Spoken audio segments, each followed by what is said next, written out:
नमस्कार विद्यार्थी मित्रांनो आणि वाचकांनो, हा जो व्हिडिओ आहे त्या व्हिडिओचा विषय काय आहे माहीत आहे का की पोटेन्शियल एनर्जी आणि कायनेटिक एनर्जी, जे न्यूटनीय मेकॅनिक्स आईन्स्टाईन मेकॅनिक्स जे असतं ना ते नॉर्मली ह्युमन बिंगला किंवा अर्थवर फॉलो होत नाही.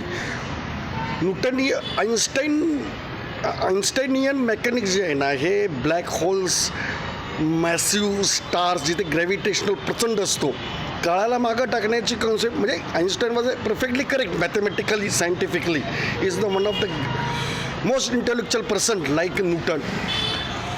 तर आजच्या व्हिडिओचा जो विषय आहे ना तो न्यूटनीय मेकॅनिक्समध्ये पोटेन्शियल एनर्जी जी आहे ही पोटेन्शियल एनर्जी ही सनवर डिपेंड आहे. सन इज रिस्पॉन्सिबल किंवा sun is the creator of the potential energy and moon is the creator of the kinetic energy.